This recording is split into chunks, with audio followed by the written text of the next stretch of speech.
Our last topic with respect to Max Weber is Protestant ethics and my कौन है?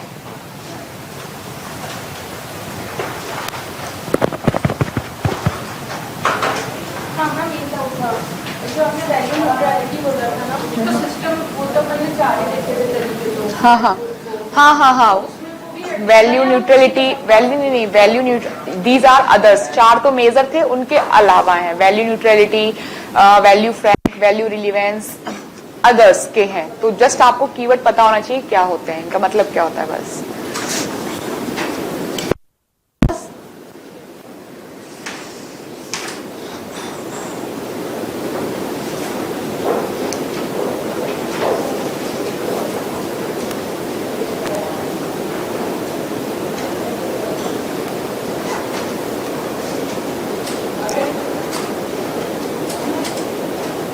Okay, so today's topic, last topic with respect to Max Weber is Protestant ethics and spirit of capitalism. Clear? In our last class, we have discussed the concept of the religion with respect to Max Weber. Max Weber क्या कहते थे? Max Weber कहते थे, simple सी चीज है. Durkheim क्या बोल रहे थे? Durkheim consider that society is the religion. Yes, society itself is the religion. ठीक है? Then आपके कार्ल मार्क्स आते हैं. कार्ल मार्क्स कहते हैं economic is the base criteria और base structure which create super structure that is religion, institution, family, society, everything. Right. Max Weber कहते हैं that different society have a different religion like Christianity, like Judaism, like Hinduism, Buddhism, Jainism. तो different religion, different society have different religion and different religion have different features और सारे coexist कर रहे हैं. और इस अंडरस्टैंडिंग को समझाने के लिए इन्होंने क्या किया? इन्होंने बनाए ideal types with respect to religion. Right. Similarly जब ये बात करते हैं रिलीजन की तो डर्कहाइम कहते हैं, सॉरी मैक्स वेबर कहते हैं कि Protestant ethics and how Protestant ethics, that means how Protestantism create the spirit of capitalism. Clear. Traditional society was a Catholic society. That means religion was dominating here and religion with respect to Catholic. यहाँ पे क्या कौन dominate कर रहा था साथ में? Priest dominate कर रहे थे. यस. जब प्रीस्ट डोमिनेट कर रहे थे तो प्रीस्ट के डोमिनेशन के साथ क्या हुआ? सोसाइटी ने इमरजेंस हुआ किसका? इनके अगेंस्ट स्टार्ट हुआ रिफॉर्मेशन. यस. इनके अगेंस्ट स्टार्ट हुआ reformation and because of this reformation होगा तो क्या होगा? यहाँ पे ये जो आपका कैथोलिज्म है, जो एक रिलीजन है कैथोलिज्म, वो रिफॉर्मेशन स्टार्ट होगा. इसकी आइडियोलॉजी प्रीस्ट के अगेंस्ट लोग स्टार्ट होंगे. तो जब एक पर्टिकुलर मेजर रिलीजन के अगेंस्ट कोई होता है तो उस रिलीजन से जिनकी आइडियोलॉजी मैच नहीं करती है वो एक नया ग्रुप बना लेते हैं. उसी ग्रुप को क्या बोलते हैं? सेक्ट बोलते हैं. होते तो इसी का पार्ट है लेकिन सेक्ट डिफरेंट आइडियोलॉजी. ऐसे बहुत सारे सेक्ट मिलके क्या बना देते हैं आपका? उन ग्रुप ऑफ सेक्ट क्या बन जाते हैं? प्रोटेस्टेंटिज्म. राइट. तो पहले तो कैथोलिक में डोमिनेशन किसका था? प्रीस्ट का था. ठीक है. आइडियोलॉजी क्या थी? प्रीस्ट आइडियोलॉजी थी कि if you want to contact the God, God is domination, God is superior, and if you want to contact the God, if you want to link with the God, तो सबसे बड़ा solution क्या है उसका? Connecting. There is only one way, through the priest. तो priest का domination था. उसके अगेंस्ट एक क्रिएशन हुआ, रिफॉर्मेशन क्रिएट हुआ. रिफॉर्मेशन से डिफरेंट आइडियोलॉजी के सेक्ट बने. उनके क्या था? एक कॉमन चीज थी कि उनकी आइडियोलॉजी अलग थी लेकिन जो मेजर एसेंस था वो क्या था? कि सभी कैथोलिक के अगेंस्ट थे. तो कैथोलिक के अगेंस्ट में जो डिफरेंट सेक्ट क्रिएट हुए उन्हीं को कहा गया प्रोटेस्टेंटिज्म. दैट मींस यहाँ पे प्रोटेस्टेंटिज्म क्या हो गया? यहाँ पर तो प्रीस्ट डोमिनेट कर रहे हैं, यहाँ पे नो प्रीस्ट. यहाँ पे कोई भी प्रीस्ट नहीं था. प्रीस्टलेस सोसाइटी और अगेंस्ट द प्रीस्ट, कि यहाँ पे डोमिनेशन ऑफ प्रीस्ट बिल्कुल भी नहीं था. राइट. जब ये सारी चीजें हुई, प्रीस्ट नहीं था यहाँ पे, तो पहला कॉमन चीज क्या हो गई? इन सारे सेक्ट के बीच में कॉमन चीज क्या हो गई थी? एक तो they all have rejected the priest ideology. दूसरी चीज क्या हो गई? पहले क्या था? रिलीजन बेसिस पे सब चीजें चल रही थी. प्रोटेस्टेंटिज्म में डोमिनेट क्या हो रहा था? यहाँ पे वर्क. राइट. क्यों? यहाँ पर वर्क क्यों? क्योंकि जब रिलीजन के अगेंस्ट जा रहे हो तो धर्म के अकॉर्डिंग तो काम कर नहीं रहे हो, तो अब क्या हो गया, जब रिलीजन के अकॉर्डिंग नहीं काम कर रहे हो तो कहीं ना कहीं कैपिटलिज्म आ गया, तभी तो रिलीजन के अगेंस्ट आपकी आइडियोलॉजी बदली। तो यहाँ पे क्या हो गया, लोगों का इकोनॉमिक डेवलपमेंट कह सकते हो। तो जो प्रोटेस्टेंटिज्म था उसका मेन चीज था इकोनॉमिक डेवलपमेंट, सब में कॉमन होने लगा, प्लस इसके साथ साथ एम्फेसाइज करने लगे हार्ड वर्क पे, जैसे और उसकी वजह से नई प्रोटेस्टेंटिज्म जनरेट हुई, जैसे मार्टिन लूथर का जर्मनी में क्रिएट हुआ, ठीक है, Confucianism and Maoism in China में स्टार्ट हुआ, राइट। तो इस तरीके से कई सारी नई रिलीजियस बेसिस पे, रिलीजियस मतलब कैथोलिज्म के अगेंस्ट नई आइडियोलॉजी डेवलप हुई, उन्हीं को बोला गया है प्रोटेस्टेंटिज्म। यहां तक क्लियर? नाउ प्रोटेस्टेंटिज्म, अब now the question is how Protestantism leads to capitalism, है ना। प्रोटेस्टेंटिज्म आया, अब प्रोटेस्टेंटिज्म के साथ क्या चल रहा था, प्रोटेस्टेंटिज्म के साथ क्या था, मैक्स वेबर ने स्टडी किया कि प्रोटेस्टेंटिज्म जरूरी नहीं है कि हर जगह प्रोटेस्टेंटिज्म लीड्स टू कैपिटलिज्म। जैसे मैक्स वेबर ने स्टडी किया, आई टोल्ड यू ना, मैक्स वेबर ने आइडियल टाइप्स बनाए। उसने देखा कि अगर हम बात करें आपकी वेस्टर्न यूरोपियन सोसाइटी, तो वेस्टर्न यूरोपियन सोसाइटी यहाँ पे क्या थी, इकोनॉमिक कंडीशन। इकोनॉमिक कंडीशन का मतलब क्या है, यहाँ पे इकोनॉमिक कंडीशन मतलब एडवांसमेंट ऑफ द टेक्नोलॉजी और इन्वॉल्वमेंट ऑफ द टेक्नोलॉजी, ठीक है। इसके साथ साथ नो प्रीस्ट कल्चर, राइट, लोग हार्ड वर्क करने लगे, स्टैंडर्ड ऑफ लिविंग पे फोकस करने लगे, मटेरियलिज्म बढ़ने लगा, इन सब चीजों की बात होने लगी, that is consider as economic condition.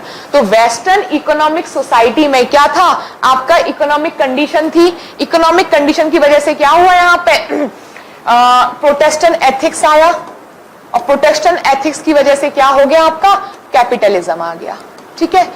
एक चीज फिर इन्होंने जब वेस्टर्न, मैंने बताया डिफरेंट सोसाइटी को स्टडी किया, जब इन्होंने सेम चीज स्टडी की इंडिया में, तो इंडिया में भी इकोनॉमिक कंडीशन थी, यस, लेकिन इकोनॉमिक कंडीशन होने के बाद क्यों थी इकोनॉमिक कंडीशन, ब्रिटिशर्स आए थे, राइट, ब्रिटिशर्स आए थे, टेक्नोलॉजी भी आई थी, एजुकेशन भी आई थी, लेकिन ब्रिटिशर्स के आने के बाद भी क्या यहाँ पे प्रोटेस्टेंट एथिक्स था, नहीं था।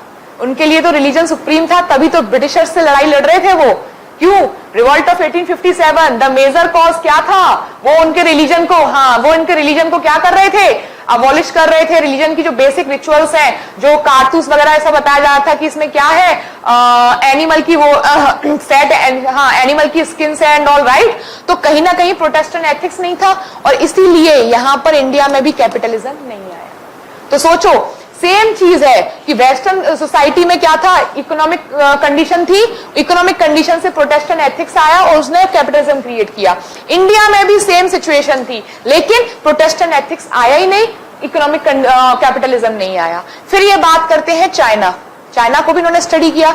चाइना में देख रहे हैं इकोनॉमिक कंडीशन है, लेकिन चाइना में इकोनॉमिक कंडीशन होने के बाद भी चाइना में भी रिलीजन डोमिनेशन है, ठीक है, वहां पर भी प्रोटेस्टेंट एथिक्स नहीं आया, वहां पर भी रिलीजन का डोमिनेशन था, वहां पर भी क्या चीज चल रही थी, ग्रुपिज्म चल रहा था, प्रीस्ट को, प्रीस्ट सुपीरियर था वहां पे, priest is the only authority की ओनली वे जिससे वो क्या कर रहे हैं, गॉड की तरफ हमें अट्रैक्ट कर रहे हैं, ठीक है। तो ये सब चीजें वहां पे थी, लेकिन यहां पर थोड़ा सा कैपिटलिज्म तो आया, लेकिन वो एग्जैक्ट कैपिटलिज्म नहीं आया जिसकी वेबर बात कर रहे थे, वो कैपिटलिज्म नहीं आया यहां पर जिसकी वेबर बात कर रहे थे पूरी तरीके से, जिसको हम कह सकते हैं नो मॉडर्न कैपिटलिज्म नहीं था। कैपिटलिज्म तो था, लेकिन मॉडर्न कैपिटलिज्म नहीं था, जिस तरीके से वेस्टर्न सोसाइटीज। आज जब हम इंडिया की बात करें या किसी भी अदर वर्ल्ड कंट्रीज की बात करें, तो सबसे ज्यादा डेवलप और you can say in modern sense कौन सी सोसाइटी को मानते हैं, western society, western European society, वहीं से तो कल्चर हम सारा अडॉप्ट करते हैं, यस। तो वो चीज जो वहां आई थी, because of this all this thing, economic conditions, Protestant ethics leads to capitalism, वो चीज यहां नहीं आई थी। तो बेवर को समझ नहीं आ रहा था क्यों, तो उसके लिए बेवर ने क्या किया, बेवर ने स्टार्ट किया आइडियल टाइप्स। कल हम लास्ट क्लास में हमने देखा था ना क्या होता है आइडियल टाइप्स, तो आइडियल टाइप्स क्रिएट किए बेवर ने। आइडियल टाइप्स बेवर ने इसका बनाया प्रोटेस्टेंट का, एंड बेवर ने साथ ही साथ आइडियल टाइप बनाया आपका कैपिटलिज्म का। और दोनों का आइडियल टाइप बना के वेबर ने कंपेयर किया, तो इससे एक जो नॉन जनरल कंक्लूजन निकला वो ये था कि यस, कि सोसाइटी में कैथोलिक था, कैथोलिक में प्रीस्ट के अगेंस्ट प्रीस्ट के अगेंस्ट सबने काम करना स्टार्ट किया, तो प्रोटेस्टेंट क्रिएट हुआ। तो प्रोटेस्टेंट की वजह से कैपिटलिज्म कैसे आया ये अब देखते हैं। बताओ ideal type Protestant, the ideal types of the Protestant.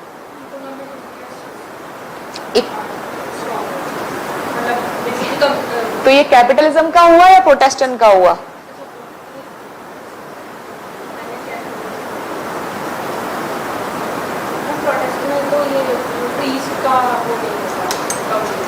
Priest का डोमिनेशन नहीं है, तो अपन कह सकते हैं कि प्रोटेस्टेंट में क्या हो गया था। प्रोटेस्टेंट में बेसिकली यहाँ पे आप दो चीज सोचो, देयर आर टू थिंग, एक हो गया इनर वर्ल्ड asceticism और दूसरा हो गया आउटर वर्ल्ड asceticism। एक हो गया इनर वर्ल्ड asceticism, दूसरा हो गया outer world asceticism। Inner world asceticism क्या होता है ये समझो पहले, inner world and outer world asceticism। Inner world asceticism होता है आपका कि आपने क्या किया, देयर इज एन आइडियोलॉजी कि God has created this universe for its own glory. ये जो यूनिवर्स है वो गॉड ने क्रिएट किया है for its own glory. I am telling you this inner world asceticism, ठीक है। भगवान ने ये क्रिएट किया है खुद की ग्लोरी के लिए, उस ग्लोरी को फुलफिल करने के लिए भगवान ने यूनिवर्स क्रिएट किया। उस यूनिवर्स में भगवान ने आपको चूज किया है फॉर हेवन, राइट। अब उस हेवन की चीज को मेंटेन करने के लिए आप अच्छे अच्छे काम करोगे, अच्छे अच्छे, that means if you are earning well और इफ यू आर अर्निंग और if you are success in your life, तो आप उसमें से कुछ शेयर उसको री इन्वेस्ट करोगे, किसके लिए, फिर से उस ग्लोरी को मेंटेन करने के लिए। जैसे कि आप हो, आपने यहाँ पे कुछ पैसे कमाए, आप कहते हो ना भगवान मेरा ये काम कर दो, मैं कुछ शेयर आपको दूंगा, है ना। तो उस पैसे को आपने कमाया, आपको सक्सेस मिली, तो परसेंटेज ऑफ दैट शेयर आप क्या कर रहे हो, परसेंटेज ऑफ दैट अमाउंट आप क्या कर रहे हो, भगवान को दान वगैरह कर रहे हो। उसकी वजह से भगवान की ग्लोरी में, भगवान के विश्वास, भगवान में आपका विश्वास और बढ़ रहा है। यस, तो ये चीज हो गई, ठीक है। तो एक तो ये हो गया आपका इनर वर्ल्ड कि अंदर से आप उस चीज को वो कर रहे हो, ठीक है। दूसरा होता है आउटर वर्ल्ड। आउटर वर्ल्ड में क्या होता है, आउटर वर्ल्ड asceticism ये कहता है कि आप इस मोह माया में इतने फंसे हुए हो कि आप भगवान को नहीं मान पा रहे हो, प्रॉपर अपना टाइम नहीं दे पा रहे हो। आपने क्या किया, सारी चीजों से रिनंशिएशन ले लिया, and now you are completely devoting your life to the God, that is considered as other world asceticism। that means for example आपने देखा होगा जैन वगैरह होते हैं और साधु मुनि कई होते हैं जो अपनी पूरी लाइफ को त्याग कर किसमें चले जाते हैं, साल्वेशन ले लेते हैं, राइट, मोक्ष ले लेते हैं, साल्वेशन की तरफ चले जाते हैं, राइट। तो ये क्या हो गए, other world asceticism। That means दो टाइप के asceticism है, एक इनर वर्ल्ड और एक आउटर वर्ल्ड। इनर वर्ल्ड में अब आप देखो तो मैक्स वेबर कह रहे थे कि जो इनर वर्ल्ड asceticism है that lead to Protestant ethics and it will further leads to capitalism. How, inner world asceticism, भगवान ने एक क्रिएट किया स्ट्रक्चर, भगवान को और वो करने के लिए आपको क्या चाहिए, पैसा, मनी, इकोनॉमिक पावर।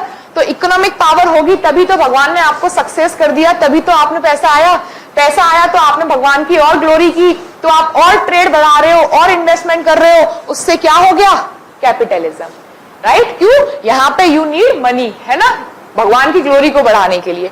दूसरा आ गया यहाँ पे आउटर वर्ल्ड। अब आउटर वर्ल्ड में तो संन्यास ले लिया तो मतलब ही नहीं है मनी का, राइट।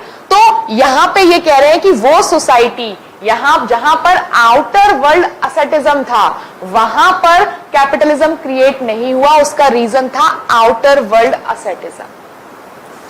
क्लियर हुआ, क्योंकि आउटर वर्ल्ड asceticism में क्या हो गया, वहां पे आपको भगवान की ग्लोरी बढ़ाने के लिए पैसे की जरूरत नहीं है, अपने आप को एक अच्छे कर्म करवाने के लिए पैसे की जरूरत नहीं है। आपने क्या किया कि भाई हमने सारी, भगवान को वो करने के लिए हमने सारी मोह माया त्याग दी और हम अपने काम में क्या हो गए, सिर्फ और सिर्फ हमारा ध्यान एक ही चीज की तरफ है, दैट इज गॉड। किसके थ्रू हो गया वो? हमने साल्वेशन के थ्रू कर लिया। तो यहां पर जहां जहां ये कॉन्सेप्ट चल रहा था वहां वहां पर कैपिटलिज्म नहीं आया था। इनका कहना ये है। अगर वर्ल्ड कंट्रीज में डिफरेंट कंडीशन थी, वहां पर इनर वर्ल्ड असेटिज्म था, तो इसीलिए वहां पे क्या चल रहा था आपका? Protestantism leads to capitalism. Clear? ठीक। देन कैपिटलिज्म का मैक्सिमम काम, कैपिटलिज्म का क्या होता है? कैरेक्टरिस्टिक कैपिटलिज्म की profit at any cost, profit at any cost, right? यही था। यहां पे प्रोटेस्टेंट का क्या था? प्रोटेस्टेंट में क्या था? God has created this universe, yes, for its own glory. तो दोनों चीजें रिलेट नहीं कर रही हैं। भगवान को अगर अपनी ग्लोरी चाहिए तो उसके लिए क्या चाहिए था? कॉस्ट। ग्लोरी कम मिलेगी? भगवान मेरा ये काम करा दो, राइट? तो उससे ही तो ग्लोरी मिलेगी। काम मिल गया, पैसा आया, मैं थोड़ा सा इन्वेस्टमेंट आप में करूंगा, दैट मीन्स तो उससे उनका इन्वेस्टमेंट हो गया। दूसरा, that is predestination. Predestination means भगवान ने आप लोगों को पहले ही चूज कर लिया है हेवन के लिए। अब उस हेवन को जो भगवान ने चूज कर लिया है तो उसको मेंटेन करने के लिए आपको क्या करना है? अच्छे अच्छे कर्म करने हैं। अच्छे अच्छे कर्म करोगे तो आपकी हेवन की जगह प्रॉपर क्या होगी? फिक्स रहेगी। और आप अच्छे कर्म नहीं करोगे तो वो हो जाएगी। तो जो प्रीडेस्टिनेशन है, predestination means you already been chosen by the God. तो गॉड ने आपको पहले ही चूज कर लिया है, ठीक है, फॉर हेवन। तो उसको भी मेंटेन करना है, राइट? यहां पे उसको मेंटेन करना है। तो यहां पे क्या चल रहा था? क्या चल रहा था यहां पे?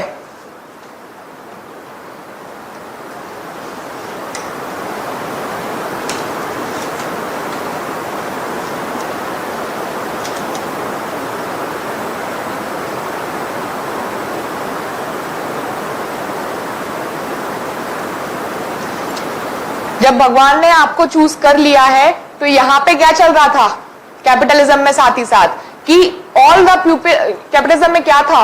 2 क्लासेस वर देयर। तो कुछ क्लासेस थी जो क्या कर रही थी? कहीं ना कहीं रिलीजन को और बढ़ा रही थी, क्योंकि उनको पैसा मिल रहा था। जो वो थे ऑनर्स आपके, और हैव्स, ऑनर्स और बुर्जुआ क्लास, वो कहीं ना कहीं सुप्रीमेसी को कांस्टेंट रखने के लिए क्या कर रहे थे? अर्न कर रहे थे पैसा। उस अर्न को कहीं ना कहीं रिलीजन से, कि हमने रिलीजन, कि भगवान ने ही हमें ऐसा क्रिएट किया है कि हम मेजर काम करें और आप लोगों को वेजेस प्रोवाइड करें in the lieu of your labour, yes. तो लेबर जो क्लास थी वो इस चीज को एक्सेप्ट भी कर रही थी कि this inequality has been created by the God, yes. तो यहां पर ये चीज चल रही थी। प्लस इसके साथ साथ यहां पे हार्ड वर्क था, यहां पर भी हार्ड वर्क है। क्यों? यहां हार्ड वर्क है पैसे कमाने के लिए, और यहां पे हार्ड वर्क किस लिए हो रहा था? अपनी पोजीशन को मेंटेन करने के लिए, यस। यस और नो? यहां पर भी फ्रूजल लिविंग थी। फ्रूजल लिविंग मतलब कि एक तरीके से आप कह सकते हो केयरफुल मैनेजमेंट किया जा रहा था। यहां पर भी केयरफुल मैनेजमेंट था पाप व पुण्य का, यस और नो? तो इस तरीके से सिचुएशन चल रही थी।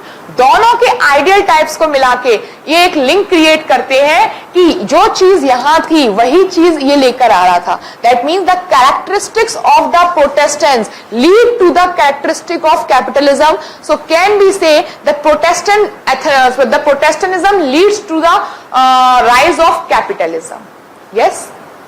जब आप रिलीजन को मानना बंद कर रहे हो तो कहीं ना कहीं क्या हो रहा है? आपको रिलीजन कम हुआ तो टेक्नोलॉजी एडवांसमेंट वगैरह आने लगे। जब ये आने लगे, इनको आप मानने लगे, तो कहीं ना कहीं इनकी वजह से कैपिटलिज्म क्रिएट हो गया, यस। यहां तक क्लियर? हाँ जी।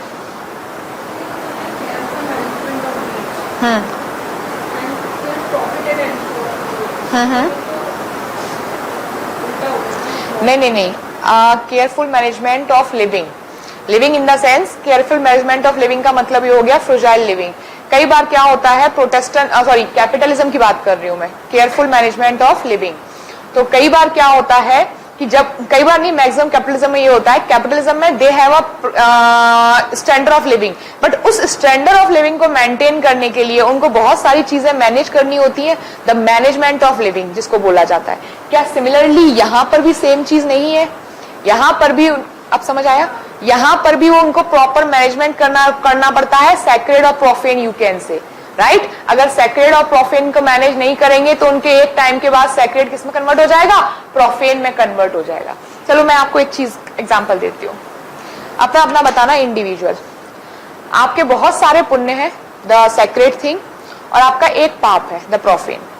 ठीक है, आप पहुंचे हो, कौन होते हैं वो लिख के जाते हैं, यमदूत, या सॉरी, तो यम आए एंड ही वाज आस्किंग कि आपका एक पुण्य, सॉरी बहुत सारे आपके पुण्य हैं और एक पाप है, तो बताओ आप पहले कौन सी लाइफ को जीना चाहोगे? इंडिविजुअल बताओ, what you will do. Individual आराम से सोच के बताना जवाब, और क्यों? पहले पाप, ठीक है, पहले पाप, पाप पाप पाप, सभी पापी हो मतलब।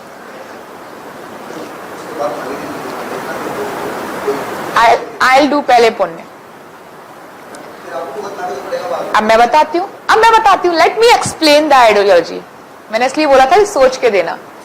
आपको मिला एक पाप, मैंने बोला था ना एक पाप है, बहुत सारे पुण्य हैं। आपने क्या बोला? आप सभी का सेम आंसर था कि पहले हम पाप भोगेंगे, एक ही तो है। उस पाप में आपको बना दिया गया जानवर, ठीक है, एक दिन के लिए आपको जानवर बना दिया गया। अब जानवर बन के आप क्या खाओगे? कीड़े मकोड़े, लोगों को काटना मारना, लाइक आपके पाप बढ़ते जा रहे हैं, आपके पाप बढ़ते जा रहे हैं। तो जो एक दिन था, आपने उस एक दिन में इतने पाप कर लिए कि वो कन्वर्ट हो गया 10 दिन। सोचो एक दिन में इतने पाप बढ़ गए कि 10 डेज हो गए। 10 डेज में कितने पाप बढ़ेंगे कि फिर 100 डेज, और this process is, let me complete, ये बढ़ता जाएगा। सुनो, राइट? तो और जब सोसाइटी में क्या है, इक्विलिब्रियम हर चीज में मैनेज होता है। जब आपका इक्विलिब्रियम में बात करूं,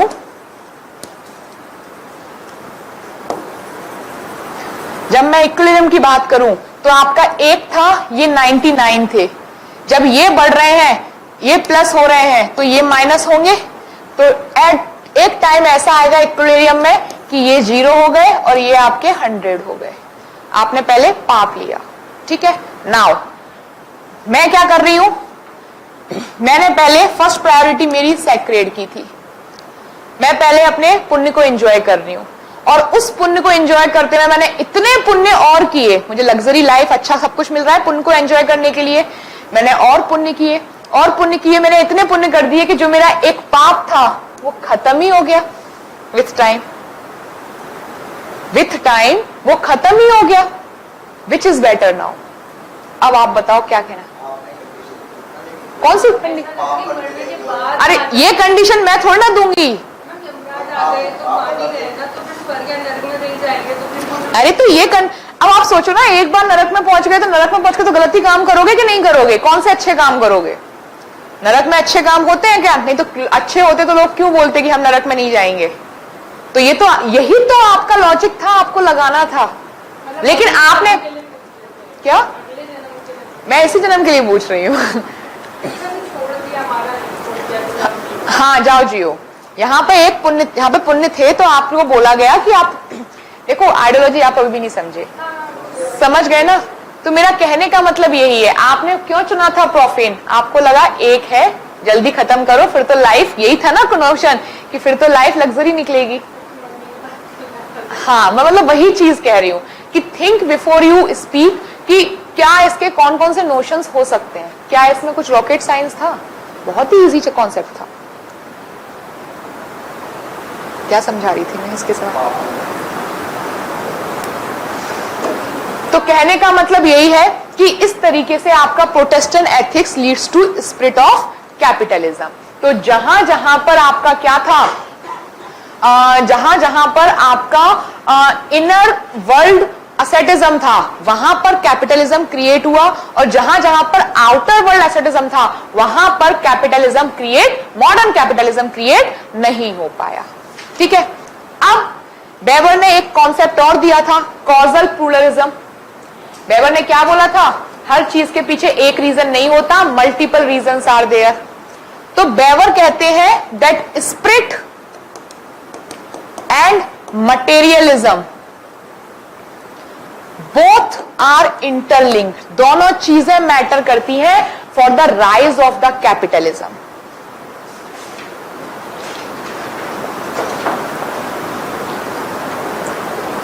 तो एक तो क्या हो गया था, प्रोटेस्टेनिज्म हो गया, ठीक है, कि प्रोटेस्टेनिज्म लीड्स टू कैपिटलिज्म। लेकिन दूसरा साथ ही साथ ये कह रहे हैं कि नॉट ओनली प्रोटेस्टेनिज्म, लेकिन Weber talked about the causal pluralism. Causal pluralism का मतलब होता है कि not only the single reason, multiple causes are there behind any reasons. ठीक है, लास्ट लेक्चर देख लेना आप। तो multiple reasons are there. तो ये बोल रहे हैं spirit and materialism are also there. Spirit means the hard work. कि लोगों का हार्ड वर्क भी मैटर करता था। यस, क्योंकि technology was there, advancement is there, modernisation is there, trade and commerce is there. Yes, तो इन सब की चीजों की वजह से हार्ड वर्क भी था, प्लस मटेरियलिज्म और कंज्यूमरिज्म भी हाई था। तो इन सब की वजह से भी क्या आया आपका, the rise of capitalism. Weber इसकी भी बात करते हैं। दैट मीन्स द किसकी बात कर रहे हैं ये, causal pluralism, कि multiple reasons are there which leads to the rise of capitalism.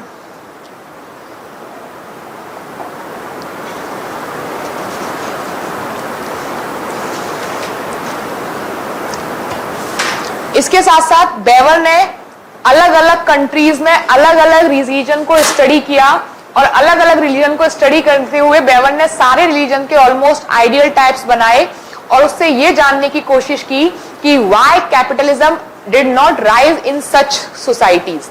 तो बेबर की बुक थी रिलीजन ऑफ चाइना, जिसमें उन्होंने कन्फ्यूसिज्म इन चाइना की बात की। बेबर की बुक थी रिलीजन इन चाइना। इस बुक में बेबर बात कर रहे हैं कन्फ्यूसिज्म,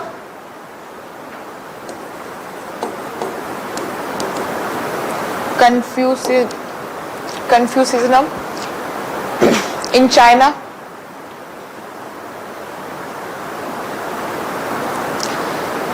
तो मैंने आपको बताया चाइना में मॉडर्न कैपिटलिज्म नहीं आया था, क्यों? अब आप सोचो, चाइना में technology were good, trade and commerce were good, ठीक है, मॉडर्नाइजेशन इज गुड, स्टिल वहां पे ये आपका क्या नहीं आया, कैपिटलिज्म राइज नहीं हुआ। क्यों मॉडर्न कैपिटलिज्म? क्यों? क्योंकि China still emphasise on the traditional values, still emphasise on the solidarity. तो इन सब रीजन की वजह से वहां पे मॉडर्न कैपिटलिज्म नहीं आया। ठीक है, सिमिलरली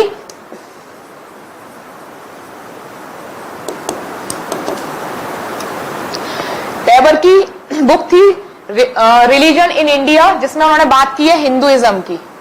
रिलीजन इन इंडिया,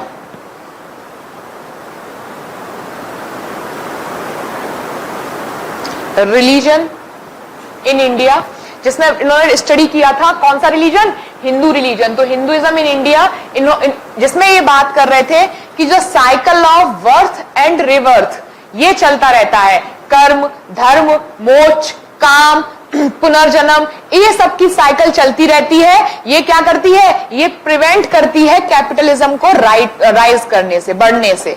तो इसकी वजह से भी क्या नहीं आया, कैपिटलिज्म नहीं आया। इंडियन सोसाइटी हिंदुइज्म को स्टडी कर रहे थे वो, उन्होंने बोला कि इंडियन सोसाइटी में क्या है, कर्मा की बात होती है। इंडियन सोसाइटी में किसकी बात होती है, पुनर्जन्म की बात होती है कि इस जन्म अच्छे काम करो, अगले जन्म में क्या होगा, आप अंबानीज के घर में पैदा होगे, राइट। तो इस तरीके की बातें होती रहती है इंडिया में। तो इन सब चीजों ने क्या किया, इन सब चीजों की वजह से भी लोगों ने उसको कैपिटलिज्म राइज नहीं हो पाया। इसी तरीके से इन्होंने जुडेइज्म, क्रिश्चियनिटी, इन सबको भी स्टडी करने की कोशिश की और अपने डिफरेंट ओपिनियन दिए कि दीज आर द रीजन जिसकी वजह से वेस्टर्न यूरोपियन कंट्रीज में because of the Protestantism leads to और rise to capitalism, but in other world countries capitalism create नहीं हो पाया। क्लियर? यहां तक clear? This is about Protestant ethics, how Protestantism leads to capitalism. ठीक, next यहां पे बात करूं मैं क्रिटिक्स। क्रिटिक्स में बात करूं तो सबसे पहले इनको क्रिटिक्स किया जाता है ये कहकर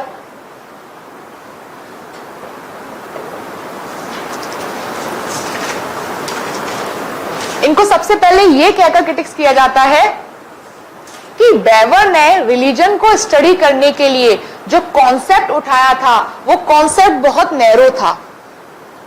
दैट मीन्स बेवर ने पर्टिकुलर कुछ कैरेक्टरिस्टिक उठा ली और उसी बेसिस पे बेवर ने एक जनरलाइजेशन दे दिया कि दीज आर द रीजन जिसकी वजह से कैपिटलिज्म नहीं हुआ था. That means the study of the Weber with respect to religion is a very narrow subjective. ठीक है. दूसरा इनको बोला जाता है कि आप जो बात कर रहे हो प्रोटेस्टेंटिज्म नहीं, इन्होंने बोला बिकॉज ऑफ कैपिटलिज्म. कैपिटलिज्म आया, capitalism leads to Protestantism. Capitalism leads to Protestantism. How? उन्होंने बोला देखो कैथोलिक आया, प्रोटेस्टेंटिज्म लीड्स टू कैपिटलिज्म. देखो कैसे. इन्होंने बोला कि कैथोलिक था. Catholic means domination of church, domination of priest. ठीक है. अब प्रीस्ट जब डोमिनेशन कर रहे थे दैट मींस लॉजिक नहीं था, रीजन नहीं था. उस लॉजिक और रीजन लाने की वजह क्या थी?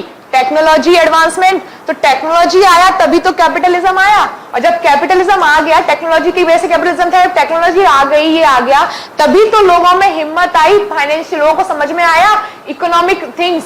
तो तभी तो लोगों ने नई आइडियोलॉजी डेवलप की. और वही नई आइडियोलॉजी क्या थी आपकी? प्रोटेस्टेंटिज्म थी. बेवर कह रहे थे कि कैथोलिक से प्रोटेस्टेंटिज्म आया, प्रोटेस्टेंटिज्म से क्रिएट हुई आपकी कैपिटलिज्म. इनको कुछ अगेंस्ट में बोल रहे थे, नहीं आप उल्टा बोल रहे हो. पहले कैथोलिक आया, कैथोलिक से जो आर्ग्यूमेंट आप कह रहे हो ना प्रोटेस्टेंटिज्म क्रिएट हुआ, वो प्रोटेस्टेंटिज्म क्रिएट हुआ किससे? कैपिटलिज्म से. सोसाइटी में रिलीजन डोमिनेट था, रिलीजन डोमिनेट को खत्म करने के लिए साइंस आई. तो साइंस जब आई है तो पहले कैपिटलिज्म आया. जो कैपिटलिज्म आया उसकी वजह से कैथोलिक के अगेंस्ट चीजें क्रिएट हुई. तो Protestantism is the result of the capitalism, ये कहना चाह रहे थे वो. ठीक है.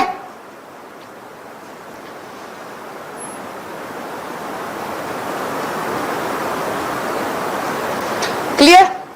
फिर कुछ स्कॉलर्स कहते हैं कि प्रोटेस्टेंटिज्म जो था, प्रोटेस्टेंट एथिक्स, वो ये नहीं, प्रोटेस्टेंट एथिक्स जो था वो नहीं था. वो किसकी वजह से था? जो Protestant ethics is not the reason behind the capitalism, बल्कि ब्रिटिश ऑटोक्रेसी आप कह सकते हो और British aristocracy. British aristocracy is the major reason behind the capitalism, not the Protestant ethics. तो इन्होंने बोला, कुछ स्कॉलर्स बोल रहे थे कि जो प्रोटेस्टेंट एथिक्स है और you can say the Protestantism है, तो वो नहीं था रीजन. एक्चुअल रीजन क्या था? British aristocracy. British aristocracy.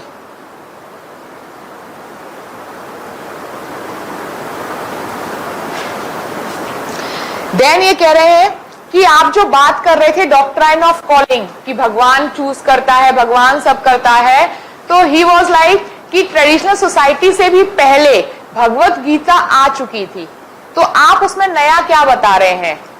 तो लाइन लिखो, the doctrine of calling, the doctrine of calling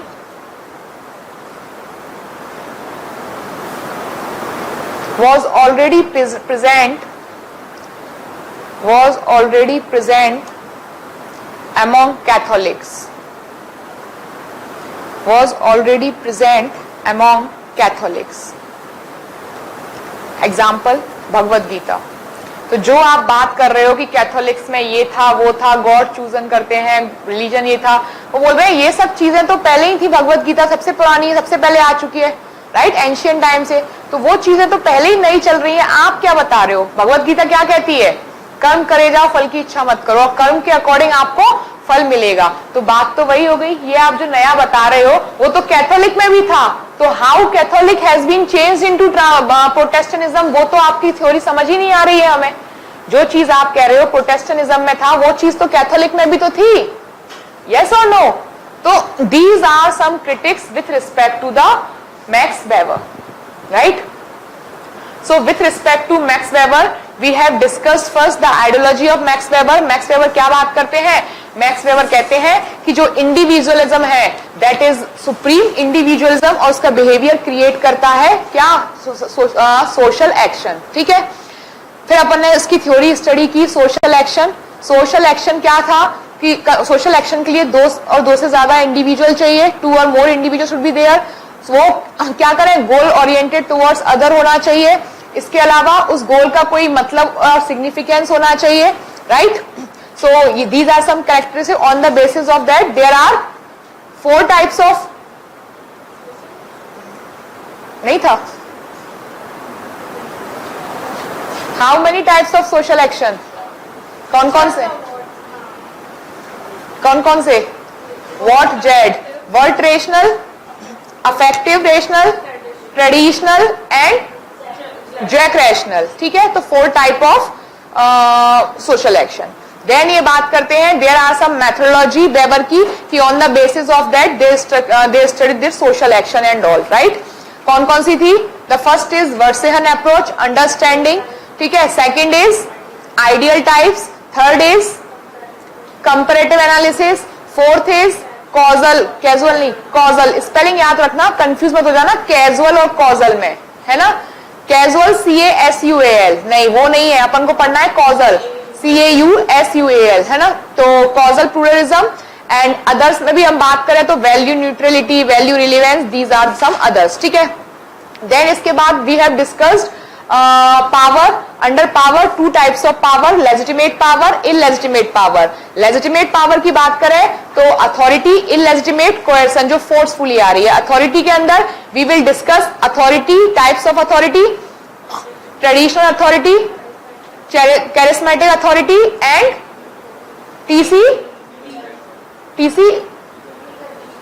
TCL, legal rational, yes. And then authority में अगर बात करें लीगल रेशनल, तो लीगल रेशनल में we have discussed bureaucracy, what is bureaucracy, characteristic of bureaucracy, features of bureaucracy, uses of bureaucracy and what need to be done to strengthen the bureaucracy, right. तो ये सब चीजें we have discussed in detail. And then उसके बाद new is Protestant ethics and spirit of capitalism. Under this, we have discussed what is Protestant, how Catholic has been transformed into Protestantism, and how Protestantism create the rise of capitalism. Is it clear? Is it clear? So this is all about the Max Weber. तो यहाँ पर अब हमारे thinkers Karl Marx, Emile Durkheim, Max Weber, Talcott Parson, Mead and Merton, ये 6 thinker हमारे complete होते हैं। That means unit 4, the biggest unit has been completed. Do you have any doubt with respect to thinker? आराम से study करो, 2-3 दिन लो अपने आराम से, क्लास तो रेगुलर चलेगी। कोई भी डाउट होता है, टेस्ट बाय टेस्ट अपन उसका डिस्कशन भी कर रहे हैं, कोई भी डाउट होता है तो आप उसका क्लास में एक दिन पहले आप मुझे बता दो, नेक्स्ट डे पूछ लो, ठीक है। मैं फिर बोल रही हूं, जो चार्ट मैंने आपको बताया था उस चार्ट को बना लो। थिंकर के आंसर बिना थिंकर का नाम यूज करे आप नहीं लिख पाओगे, और लिखोगे तो जीएस का आंसर लगेगा, कोई सेंस नहीं बनेगा। तो मेक श्योर कि आप इन चीजों को करो। Is it clear? Any question? ठीक। कल लास्ट क्लास में टेस्ट था सैटरडे को, कितने लोगों ने दिया? 2।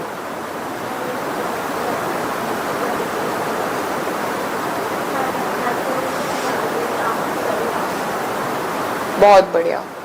आप लोगों को पता है इससे नुकसान किसका हो रहा है? मेरा नहीं हो रहा है, ये ध्यान रखिएगा। मेरा तो वर्कलोड और कम ही हो रहा है, मुझे तो 2 कॉपियां चेक करने कम ही मिलती है। नहीं, मैं उस चीज की बात नहीं कर रही हूँ, मैं बताती हूँ। शिफ्टिंग की है पूरी, मैं वो नहीं कर रही हूँ, क्रिटिसाइज नहीं कर रही हूँ, मैं सिर्फ चीज बता रही हूँ। मैंने पूरी शिफ्टिंग की है एक दिन में अकेले, पूरी शिफ्टिंग, ट्रक भर के सामान था, एक जगह से दूसरी जगह ले जाना, आप समझ सकते हो। पूरी शिफ्टिंग की है। 102 फीवर है पिछले 3 दिन से, और आज भी है, अभी भी है, ठीक है। सुबह 7:30 बजे आई हूँ, क्लास रात को 2 बजे सोई हूँ, सुबह 7:30 बजे क्लास ली है, 7:30 से 11 बजे क्लास छोड़ी है अभी, और उसके बाद इसलिए मैंने आपका आधा घंटा टाइम बढ़ा दिया था, तो 12 से अभी ये आपकी क्लास चल रही है। और सोचो जाके सारा सामान अनपैक करना है मुझे अभी, और अभी तक कुछ नहीं खाया है, जस्ट एक कोल्ड कॉफी ली हुई है। इट इज अबाउट, मैं वो चीज नहीं बोल रही हूँ, मैं सिर्फ इतना बोल रही हूँ, आई एग्री फीवर है, सब है। द थिंग इज दैट कि थोड़ा सा आपको खुद पे एफर्ट अभी लेना पड़ेगा। अगर अभी नहीं लिया डियर, तो ये टाइम निकल रहा है ना, ये आपके ऊपर बर्डन क्रिएट कर रहा है। Try to understand the thing, आज नहीं पढ़े क्या हो सकता है, कल डबल पढ़ लो, कल डबल नहीं, इफ इन केस अगर कल डबल पढ़ भी लोगे, तीसरे दिन फिर बीमार हो जाओगे। ट्राई टू अंडरस्टैंड, अपनी हेल्थ को फिट रखना आपका खुद का ही काम है। समझ रहे हो मेरी बात को? कोई और नहीं आएगा। खाने का अपना प्रॉपर ध्यान रखो, अपनी हेल्थ का, इम्यूनिटी का बहुत ध्यान रखो। जिस तरीके से मौसम जो हो रहा है जयपुर का, डेफिनेटली बहुत गंदा वायरल चल रहा है। 3-3 दिन तक बॉडी ऐसे टूट जाती है कि पता ही नहीं। नहीं, मैं मान रही हूँ क्योंकि मेरी सिचुएशन सेम थी और मेरी जिससे भी बात हो रही है यार फीवर में पड़े हुए हैं, तो मैं वही बता रही हूँ आपको। क्योंकि फ्राइडे का ऑफ मैंने शिफ्टिंग के लिए लिया, शिफ्टिंग नहीं की मैंने, शिफ्टिंग मैंने कल की है क्योंकि टाइम ही नहीं था, मैं हालत ही नहीं थी उठने वाली।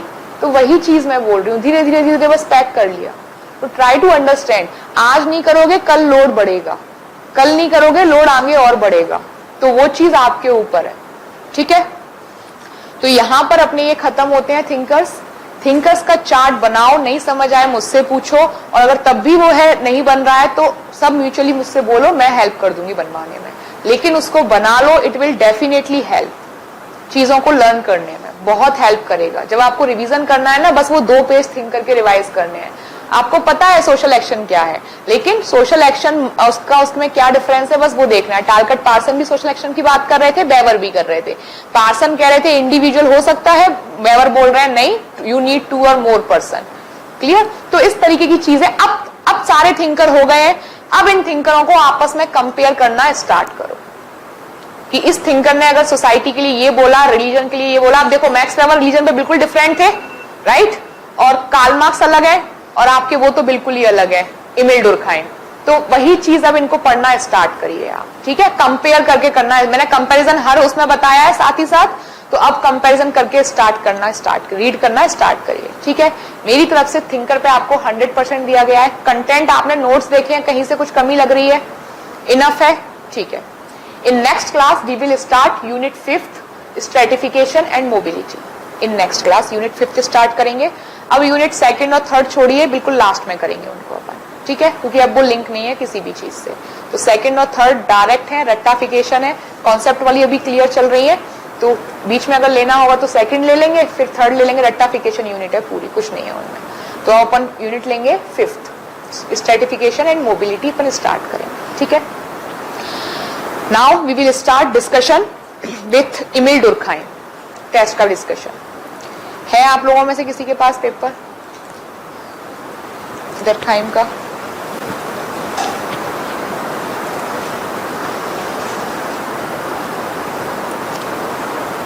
एमिल डुर्कहाइम का टेस्ट पेपर है किसी के पास?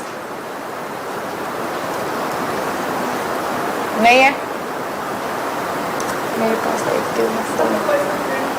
नहीं, मेरे पास मैं सोएब सर को भेजा था मैंने। सो वेट,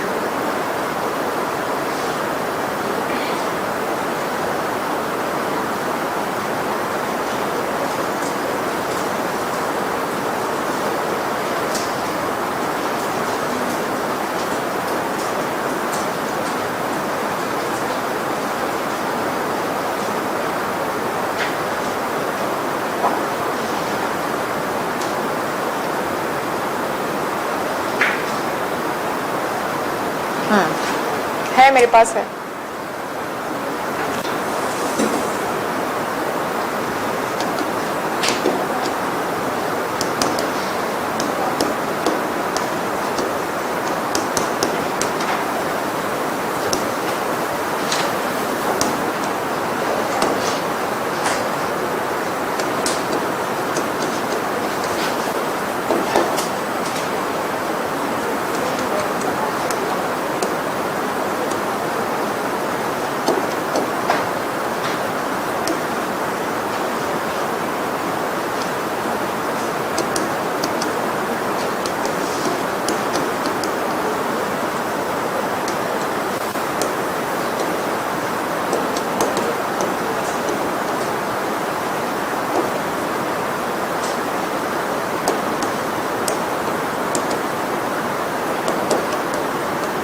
बातें नहीं please. The question is Durkheim theory of suicide is still relevant in modern society, right? The context of the question is Durkheim theory of suicide. Yes, the context of the question is Durkheim theory of suicide. So in introduction, first you need to define the context. तो simple सी चीज है, Durkheim in his book Le Suicide, यही book थी. यहाँ पे एक suggestion, अगर book के साथ बुक का ईयर याद कर सकते हो तो वेल एंड गुड. अगर कर सकते हो, फोर्स नहीं है, कर सकते हो, इट्स ऑन यू. तो Durkheim in his book Le Suicide has discussed or has given the concept of suicide, ठीक है, which is, अब यहाँ पे सुसाइड की आप एक डेफिनेशन लिख दो. हर टॉपिक की डेफिनेशन एग्जैक्ट कीवर्ड्स जो हैं वो याद करना जो थिंकर्स ने दी है. इससे क्या होगा, आपकी वर्ड लिमिट बचेगी और वो डेफिनेशन आपको क्लियर याद होगी तो आप उसको क्लियर तरीके से लिख सकते हो. ठीक है, इंट्रोडक्शन में टाइम नहीं लगेगा. जब आप कोई चीज बनाते हो समझी हुई, उसको टाइम लगता है, तो इसीलिए एग्जैक्ट डेफिनेशन. तो book plus definition of suicide. ठीक है यहां तक. इसके बाद आते हैं मेन बॉडी पे. अब देखो the demand of the question. Durkheim theory of suicide is still relevant in modern Indian society. Discuss. Simple सी चीज है. Durkheim has, यहाँ पर एक डायग्राम और बनाना छोटा सा. 4 टाइप्स ऑफ सुसाइड की बात की गई थी. Egoistic, altruistic, anomie and fatalistic. 4 types of suicide की बात की गई थी. चाहे तो डायग्राम फॉर्म, चाहे तो लो इंटीग्रेशन, हाई इंटीग्रेशन करके आप वो कर सकते हो.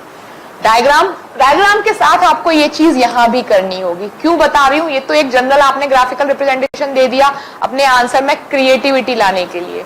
यहां पर आप उनको डिफाइन करो. डिफाइन के साथ मैंने आपको ट्रेडिशनल एग्जांपल दिए थे, समझाया था.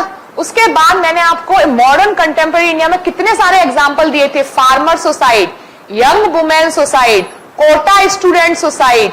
यस, ये सारी सुसाइड, जो सुसाइड जिससे रिलेट हो रही है, बस उस एग्जाम्पल ऐड करते जाओ. आपका आंसर बन गया modern Indian society. Is Durkheim theory of suicide is still relevant in modern society? Yes, it is still relevant. हाँ जी, नहीं कैसी डिटेलिंग? नहीं नहीं नहीं नहीं. जैसे आपको इस यंग वुमेन सुसाइड क्यों हो रही है? Because of the over burden और प्रेशर. जब over burden that means high integration. High integration में कौन सा सुसाइड हुआ? ये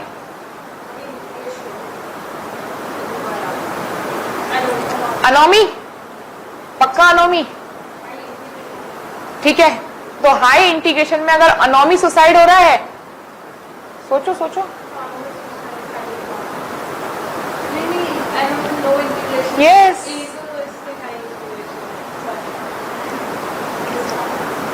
क्लियर है. तो जब सुसाइड जो जिससे रिलेट हो रहा है, एग्जाम्पल लिख सकते हो, डेटा डाल सकते हो वहां पे. और young women suicide because due to the following reasons, 2-4 reasons लिख के कि yes it fulfil the Durkheim's theory of suicide. Yes, last में कंक्लूजन. समझ आ गए एग्जाम्पल्स? कोटा वाला भी, फार्मर सुसाइड भी, यंग वुमेन सुसाइड भी, और भी कई सुसाइड हो अगर आपको नॉलेज में हो तो वो सब आप ऐड करिए.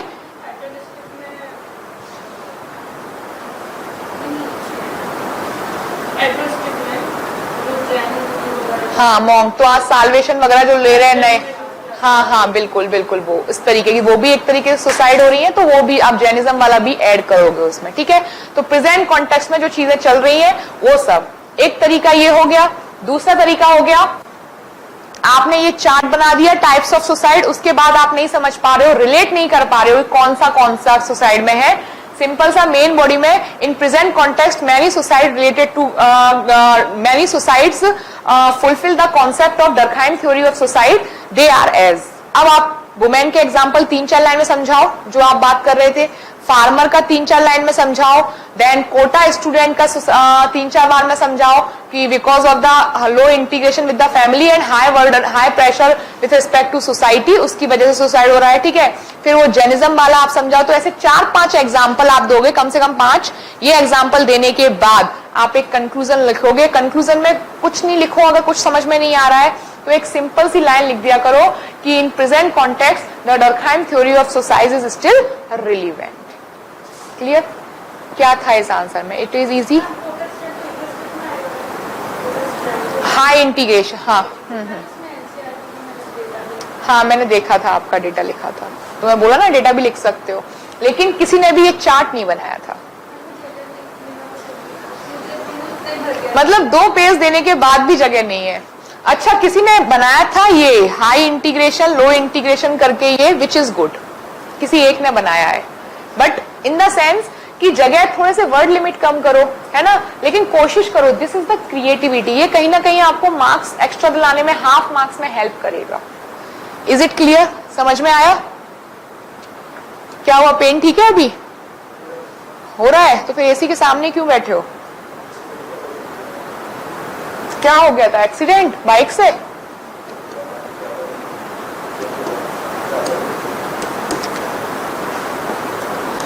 How Karl Marx division of labor is different from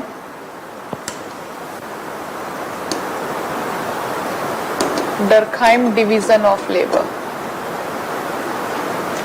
How Karl Marx division of labor is different from Durkheim division of labor. Again, simple चीज, 2 तरीके से इसको अटेम्प्ट कर सकते हो। एक तो कार्ल मार्क्स का डिवीजन ऑफ लेबर, दूसरा डर्कहाइम का डिवीजन ऑफ लेबर। ठीक है, अब इन दोनों को समझाने के लिए एक तो दोनों का कॉन्सेप्ट कि क्या है, दोनों का अलग अलग कॉन्सेप्ट होता क्या है दोनों के according division of labour, then दोनों का नेचर क्या है, एक का इकोनॉमिक है और दूसरे का सोसाइटी वो हो गया। ठीक है, तीसरा इसका कॉन्सिक्वेंसेस क्या है डिवीजन ऑफ लेबर का, वो समझा दो। ये बोल रहा है कौन डिवीजन ऑफ लेबर सोसाइटी में क्या लेकर आ रहा है, इनइक्वालिटी, कन्फ्लिक्ट, कियोस्क। ये क्या कह रहा था, स्पेशलाइजेशन, सॉलिडरिटी और रिजल्ट, और रिजल्ट नहीं सॉरी कॉन्सिक्वेंस हो गया, सॉल्यूशन। ये सॉल्यूशन क्या कह रहे थे, रिवॉल्ट होगा सोसाइटी में, और ये क्या बोल रहे थे कि स्पेशलाइजेशन हो रहा है, उससे सोसाइटी में सॉल्यूशन क्या है, इंटरडिपेंडेंसी हो रही है एक दूसरे पे, तो उससे सॉलिडरिटी बनेगी। राइट, तो इस तरीके से डिवीजन ऑफ लेबर समझा सकते हो, सिंपल है। और अगर ये फॉर्मेट भी यूज नहीं करना है तो simple Karl Marx in his book, हाँ बुक का नाम जरूर लिखना, Karl Marx in his book Das Kapital has given the concept of division of labour which is, अब division of labour inverted comma में डेफिनेशन समझाओ, उसके बाद 3-4 कैरेक्टरिस्टिक कार्ल मार्क्स की यही वाली आएंगी, वो समझा दो क्या है। उसके बाद पैराग्राफ चेंज करके क्या करोगे, as in contrast to Karl Marx, Durkheim has also given the concept of division of labor in his book, उसका नाम and simple division of labour ही इनकी बुक थी, उसके नाम लेकिन लिखना अलग से है ना।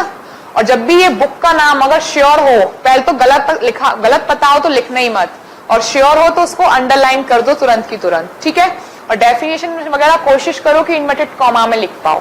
ठीक है, और थिंकर्स की एग्जैक्ट डेफिनेशन ये हमेशा ध्यान रखना हर टॉपिक वाइज, और उसके बाद सेम कैरेक्टरिस्टिक लिख के कब खत्म कर दो। और जब कंपेयर और कंट्रास्ट और डिफरेंस पूछा जाता है तो उनमें कंक्लूजन की जरूरत नहीं होती है आपको। Clear? Second question is easy, कहीं से कहीं तक कोई डाउट क्वेश्चन नहीं?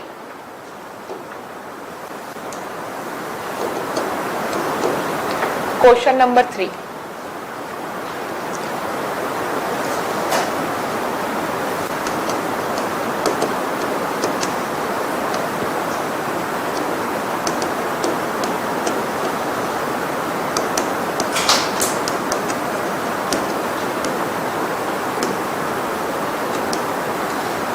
कभी भी एक टेस्ट हो सकता है रैंडमली सारे थिंकर्स का कंबाइन, कभी भी हो सकता है। Briefly define social fact of Durkheim. Introduction में अगेन द सेम चीज, डर्कहाइम इन हिज बुक, ठीक है, फिर सोशल फैक्ट क्या है उसकी definition, then Durkheim has given 2 types of social fact, normal and pathologic, right, and the characteristic भी थी सोशल फैक्ट की, क्या होता है, राइट। हाँ, social fact is a thing, और क्या था उस तरीके से समझाना, प्लस अब उसने बोला है describe in briefly define social fact, तो इसमें क्रिटिक्स भी आप 2-3 ऐड करेंगे, क्योंकि उसने ब्रीफली बोल दिया ना, तो ब्रीफली का मतलब ही यही हो गया कि आप उसमें 2-3 क्रिटिक्स भी ऐड करेंगे। ठीक है, ठीक। Next question, right short note, religion and society, sacred and profane. कितना सिंपल क्वेश्चन था और ये आंसर किसी ने भी ढंग से मैक्सिमम लोगों ने छोड़ा है और किसी ने भी ढंग से अटेम्प्ट नहीं किया जिसने भी किया है। सिंपल सी चीज थी, रिलीजन एंड सोसाइटी। डर्कहाइम ने किस सोसाइटी को स्टडी किया था? अफ्रीका, अरुंता ट्राइब ना, अरुंता ट्राइब। तो जब यहां बता रहे हो तो उसमें क्यों नहीं लिख रहे हो? एक दो ने लिखा है बस, क्यों नहीं लिख रहे हो उसमें? बुक का नाम क्या था? Elementary form of religious life. मतलब क्या समझते हो आपकी मैडम को कुछ पता नहीं है क्या? हाँ, Durkheim in his book inverted comma religious life, क्या है ये बुक का नाम है डर्कहाइम की का। मतलब क्यों इस तरीके से चीजें जा रही हैं? क्या पढ़ाया हुआ समझ नहीं आ रहा है? बताओ, पढ़ाया हुआ समझ नहीं आ रहा हो तो मैं उसमें पढ़ाने में चेंज करूं। आंसर राइटिंग में दिक्कत आ रही है, मैं उसके लिए हेल्प कर रही हूं। बट अभी बुक के नाम ही आप याद नहीं कर रहे हो, मैं थोड़ी करूंगी ये नाम याद। नाम याद तो आपको करने हैं। याद रखना, यूपीएससी में निगेटिव मार्किंग होती है। आप इस तरीके की गलत चीजें लिखोगे वो तुरंत की तुरंत नंबर काटेगा। यूपीएससी में निगेटिव मार्किंग होती है, तो जो नहीं आ रहा है वो छोड़ दो, अपनी गलती जानबूझ के उसको मत दिखाओ एग्जामिनर को। बुक का नाम है elementary form of religious life. Clear? तो Durkheim in his book elementary form of religious life given the concept of religion और discuss research on the religion. किसमें किया था इसने? अरुंता ट्राइब ऑफ ऑस्ट्रेलिया, ठीक है, वो डिस्कस किया था। क्या था इनके लिए religion? Religion is society itself is a religion for Emile Durkheim. Yes, यही बात कर रहे थे। तो पूरा उनका कॉन्सेप्ट उसका रिलीजन का समझा दो कि क्यों इंडिविजुअल को वो नहीं कर रहे हैं वर्शिप, क्यों हाँ सोसाइटी को भी वर्शिप क्यों नहीं करते हैं? क्योंकि लोगों को चाहिए कि भाई एक प्रॉपर चीज हो दिखने वाली, जो दिख रही है उसकी पूजा करना आसान होता है, राइट? इस तरीके से देन ये बात कर रहे हैं। हालांकि ये कॉन्सेप्ट इसी में आ जाएगा, सैक्रेड और प्रोफेन, लेकिन मैंने जानबूझ के अलग टॉपिक दिया आपको, सैक्रेड और प्रोफेन। तो रिलीजन समझा के फिर आ जाओ सैक्रेड और प्रोफेन। सैक्रेड और प्रोफेन को जब आप समझा रहे हो तो अगेन आपको वही बुक का नाम लिखना है। इंट्रोडक्शन तो नया आंसर है, नया बनाना था कि नहीं बनाना था? बनाया किसी ने भी नया? नहीं बनाया। क्यों? सेम क्वेश्चन कहा, ए और बी पार्ट अलग कर दिए मैंने। पार्ट अलग किए कि नहीं किए मैंने? फिर हाँ, एंड तक सीख जा। मतलब ये नहीं कि मैम एक दो क्लास में और सीखने की कोशिश करेंगे, मैडम एंड तक सीख जाएंगे। Very good. मतलब सीखने के लिए भी एक टाइम पीरियड रख रखा है कि मैडम एंड तक सीखेंगे।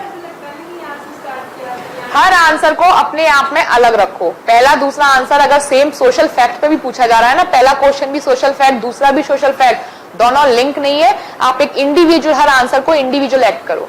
पहला पूछ रहा है ब्रीफली डिस्कस सोशल फैक्ट, दूसरा पूछ रहा है क्रिटिकली एनालिसिस सोशल फैक्ट, तो उसका इंट्रोडक्शन नया नहीं लिखोगे? लिखोगे ना, फिर ये गलती क्यों कर रहे हो? अब ध्यान रहेगा। Characteristic of social fact, sorry characteristic of sacred clear होनी चाहिए थी, नॉन यूटिलिटेरियन एग्जाम्पल के साथ सुपर इम्पोज्ड, है ना, ये क्लियर होनी चाहिए थी सारी 4-5 कैरेक्टरिस्टिक, बिल्कुल क्लियर कट नहीं लिखी है। उसके बाद एक पैराग्राफ प्रोफेन का डाल दो, बस। क्लियर? कोई दिक्कत थी यहां तक? Next last question. Emil Durkheim argued that society is more than the sum of individual act.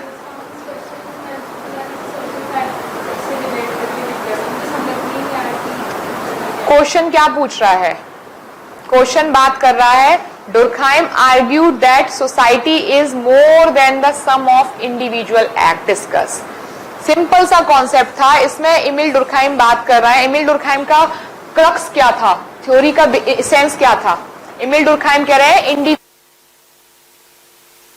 उसी चीज को समझाना है एग्जाम्पल के साथ। डुर्कहाइम का जो मेन कोर क्रक्स है वही इसमें समझाने की बात की है। तो इसमें आप सोशल फैक्ट भी लोगे, इसमें आप रिलीजन का भी डालोगे 2-3 लाइन, इसमें आप डुर्कहाइम की जो थ्योरी है मेनली सोशल फैक्ट ही आएगा, लेकिन इंडिविजुअल को किस तरीके से वो मना करते जा रहे हैं और किस तरीके से बोल रहे हैं कि society is the sum of individual, that means society is supreme, Emile Durkheim. तो पूरी उनकी आइडियोलॉजी समझानी थी आपको इसमें। Social fact is just a one concept under this, लेकिन आपने पूरा सोशल फैक्ट ही समझाया है। नहीं वो कोई बात नहीं, लेकिन मैं बता रही हूँ ये सारे PYQ हैं। मैं टेस्ट कोई भी अपने मन से नहीं दे रही हूँ, मुझे पता है कि आप PYQs देखोगे ही नहीं, इसीलिए मैंने क्या किया है, मैं हर टॉपिक, अब एक और चीज देखना, अगर आपने नोटिस की हो तो एक पे अगर 5 क्वेश्चन है तो पांचों क्वेश्चन में अगर आपके 5 टॉपिक है तो टॉपिक 5 कवर हो रहे हैं। कहीं पर 6 टॉपिक है तो 6 क्वेश्चन दे रही हूं मैं हर टॉपिक पे क्वेश्चन दे रही हूँ, और एक भी क्वेश्चन अभी तक मेरे मर्जी का नहीं है, सारे क्या है PYQ। I am no one यार, मैं UPSC के लेवल पे क्वेश्चन, मैं क्या कितना भी एक्सपीरियंस टीचर हो वो नहीं बना सकता। तो इट इज बेटर कि मैं आपको UPSC की बताऊं कि वो थॉट प्रोसेस क्या रखता है।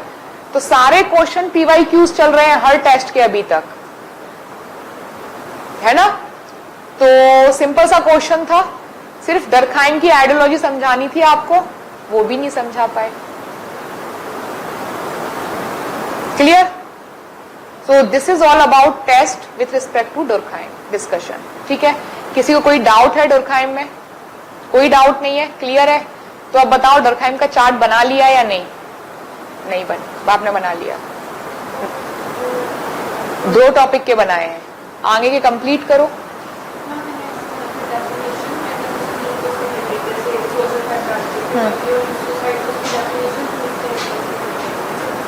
बुक का नाम?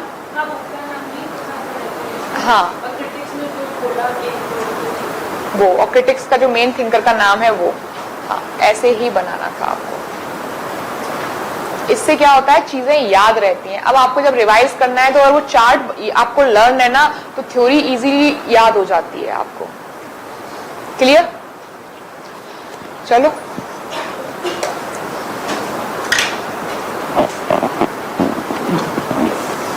तनु, तनु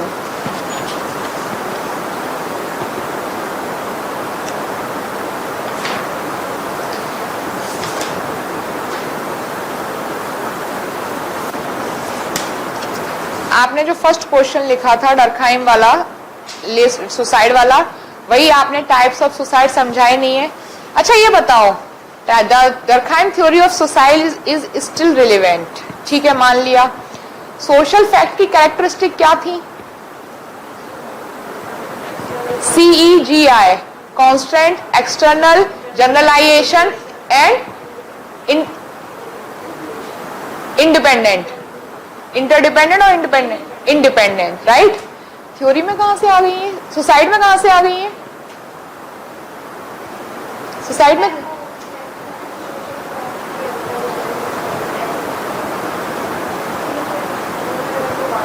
बाद में याद आया ना। इतना बड़ा गलती कैसे हो सकता है? Second, division of labour. Division of labour में आप रिपीट कर रहे हो, जो पॉइंट आप पहले कह रहे हो वही पॉइंट आप नीचे लिख रहे हो। ऐसा मत समझना कि मैडम एक एक लाइन नहीं पढ़ती, मैडम एक एक लाइन पढ़ती है ना।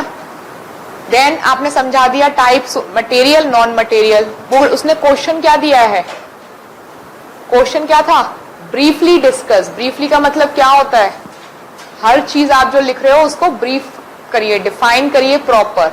आपने सिर्फ बोल दिया 2 types of social fact, material, non material, इससे काम नहीं चलेगा। ठीक है, बाकी क्रिटिक्स वगैरह लिखा वो बहुत अच्छा था, ये आंसर अच्छा लिखा आपने, लेकिन बस इसमें यही गलती कर दी आपने कि समझाना था। नेक्स्ट, रिलीजन एंड सोसाइटी, आप ही ने लिखा है रिलीजियस लाइफ। अच्छा एक चीज आपने आपने बुक का नाम तो लिखा है, ईयर साथ में याद कर लिए हैं आपने, ये देख के लिखा है क्या? पक्का? बुक का नाम के साथ इन्होंने ईयर याद कर लिए, इट्स गुड। ठीक है, और जब वो रिलीजन एंड सोसाइटी की बात कर रहा है एमिल डुर्कहाइम की, तो वो डिफरेंट अदर ने क्या कॉन्सेप्ट दिए थे उनकी बात नहीं कर रहा है, स्टिक टू दिस डुर्कहाइम। एग्जाम्पल लिख रहे हो तो उसको प्रॉपर ऐसे लिखो कि चीजें लिंक हो पाए। ठीक है, प्रांशी,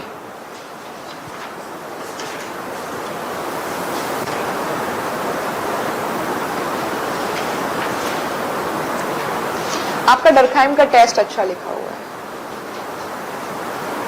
आपने फ्लो चार्ट भी किए हैं।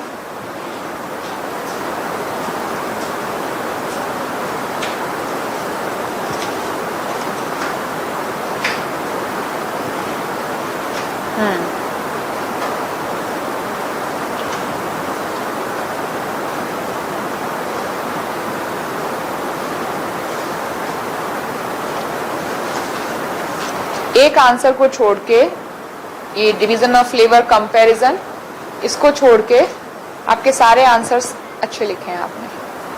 एक एक दो छोटी माइन्यूट मिस्टेक्स हैं, उन पर वर्क करो। वो माइन्यूट मिस्टेक नहीं है actually, this is about the creativity. जैसे मैंने आपको बताया सुसाइड आप लिख रहे हो तो डायग्राम बना दो, ये अपने खुद से क्रिएट करो कोशिश करने की, है ना। अब जैसे आप लिख रहे हो सोशल फैक्ट की कैरेक्टरिस्टिक, तो जब आप लिख रहे हो तो उसको कभी डायग्राम फॉर्म में या कभी एक ट्राइंगल या स्क्वायर फॉर्म में, इस तरीके से अपने अकॉर्डिंग आप एक शॉर्ट में लिखो। समझा तो रहे ही हो आप, थोड़ा सा एक उसको कर दो हाईलाइट अलग दिखे, ये आपकी खुद की क्रिएटिविटी। उसके लिए स्पेस नहीं चाहिए, थोड़ा सा साइड में ही आपका आ जाता है, तो ये आपकी खुद की क्रिएटिविटी है। हाँ नहीं तो वही चीज मैं बोल रही हूँ ना, तो आप थोड़ा आपके पास पेजेस, एग्जैक्टली आपके पास पेजेस की कमी तो है नहीं। यहाँ पे भले ही थोड़ा ज्यादा हो जाए कोई नहीं, अपनी बात लिखना तो पूरा करो कम से कम, तो कर सकते हो। हर्षिता पेपर पूरा क्यों नहीं करते हो?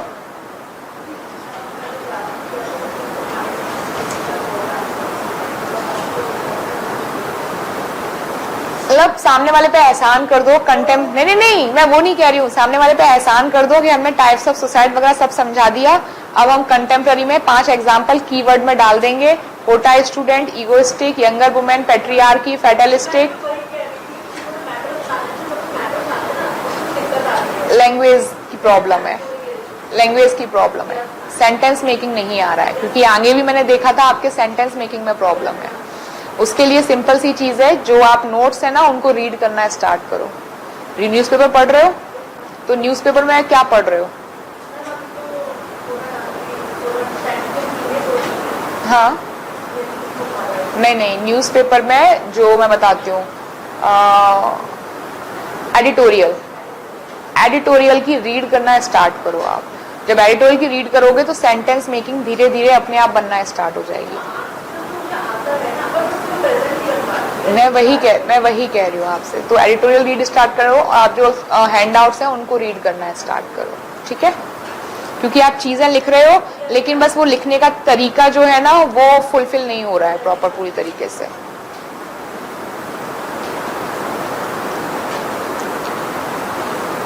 सोशल फैक्ट आपने ठीक लिखा है। Then the next question is Durkheim, French sociologist, argued that society is more than the sum of individuals. Introduction अच्छा था बट अंदर कहीं ना कहीं चीजें खराब हो गई आपकी। और एक तो आंसर पूरे लिखो, है ना, कोशिश करो अटेम्प्ट करने की। आर्चा, इट्स आर्चा अर्चा अर्चा फिर बड़ा आनी, ओके अर्चा। हाँ देखो जैसे आपने लिखा टाइप समझा है उसमें, बस इनको थोड़ा सा डिफाइन करने की जरूरत थी, ठीक है, क्योंकि आपने इनको इसमें लिंक नहीं किया है तो थोड़ा सा इनको एक एक लाइन में डिफाइन कर देते हैं, ठीक है। उससे क्या हो जाता, हाई लेवल ऑफ इंटीग्रेशन और लो लेवल ऑफ इंटीग्रेशन वो रिलेट हो जाता बस, ठीक है। ये वाला आंसर नहीं क्लियर आपका, division of labour. Then social fact सही लिखा बट सोशल फैक्ट में फिर वही गलती कर दी। Characteristic of social fact CEGI define करनी थी, it is the core of the answer, main demand, वो डिफाइन नहीं किया आपने। आपको पता है प्रॉब्लम कहाँ आ रही है, और क्रिटिक्स नहीं लिखे। आपको मेन प्रॉब्लम क्वेश्चन को समझने में आ रही है। क्वेश्चन का आप पता है क्या किया करो, सिंपल सा जस्ट 10 सेकंड लगेंगे, कैसे करो, जो क्वेश्चन दिया है ना, क्वेश्चन को कीवर्ड तो अपना एक छोटा सा ना अप्रोच बना लो कि क्वेश्चन में क्या पूछा है, social briefly discuss social fact, that means मुझे सब चीज डिफाइन तो करनी है, तो एक साइड में बना लो। अच्छा इधर सोशल फैक्ट डिफाइन करना है पहला, दूसरा कैरेक्टरिस्टिक ऑफ सोशल फैक्ट वो भी डिफाइन करना है, तीसरा टाइप्स भी लिखूंगा सोशल फैक्ट और एक एक लाइन में डिफाइन कर दूंगा, चौथा एग्जाम्पल ऐड करूंगा और 2 क्रिटिक्स लिखूंगा, ठीक है, 2 या 3 क्रिटिक्स लिखूंगा। ये आपकी अप्रोच हो गई रिलेटेड टू सोशल फैक्ट। अब जब आप आंसर लिख रहे होगे ना, इनमें से कोई भी चीज मिसिंग नहीं होगी। समझ आ रहा है? इनमें से कोशिश करना इस चीज को इंप्लीमेंट करने की। 10 सेकंड एक्स्ट्रा लगेगा, लेकिन जब ये करने लगोगे ना, कई बार होता है, मेरे साथ भी होता था कि मैं कैरेक्टरिस्टिक लिख रही हूँ, लिखते लिखते मैं टाइप्स भूल जाती हूँ, मतलब आंसर लिखने हैं लेकिन भूल जाती हूँ कि लिखे हैं कि नहीं लिखे, और मैं आगे बढ़ जाती हूँ। जब ये पैटर्न आप साइड में बना लोगे ना, कितनी देर लगी बनाने में कि मुझे क्या क्या लिखना है, बस वो कीवर्ड, और एक फॉर्मेट भी कि मुझे पहले क्या लिखना है बाद में क्या। एक फॉर्मेट तैयार हो गया कि पहले हमने क्या किया, सबसे पहले हमने एक सबसे पहले हमने सोशल फैक्ट समझाया, फिर हमको क्या लिखना है सोशल फैक्ट के बाद, हमने उसकी कैरेक्टरिस्टिक को डिफाइन किया, कैरेक्टरिस्टिक के बाद हमने उसके टाइप्स बता दिए, टाइप्स में हमने एग्जाम्पल के साथ सपोर्ट कर दिया, और फिर हमने उसके क्रिटिक्स लिख दिए। कोई भी चीज मिस होगी नहीं होगी, और दो लाइन में एक्सप्लेन भी हो गया ब्रीफली। तो इस तरीके से हर आंसर की एक अप्रोच बना लिया करो कीवर्ड वाली।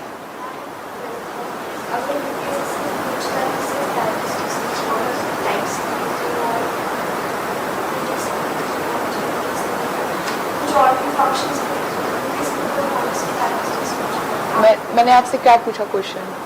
इस क्वेश्चन से रिलेटेड ही है ना ये क्वेश्चन। दो तरीके से क्वेश्चन आप जो बोल रहे हो कि यूपीएससी सिर्फ कैरेक्टरिस्टिक पूछ रहा है, क्वेश्चन आएगा what are the characteristic, discuss in detail the characteristic of social fact given by Durkheim, या आ जाएगा सीधा discuss in detail the characteristic of the social fact. Introduction तो सेम ही रहेगा।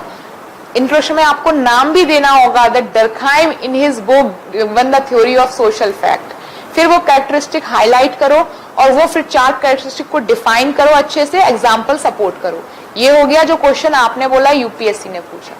अभी मैंने क्वेश्चन क्या पूछा था, discuss, briefly discuss social fact given by Durkheim. तो जब ब्रीफली डिस्कस हो गया तो उसमें तो सब कुछ आ गया। Is it clear? या वो क्वेश्चन पूछ ले क्रिटिकली एनालिसिस सोशल फैक्ट। अब क्वेश्चन तीसरा आ गया सोशल फैक्ट से रिलेटेड।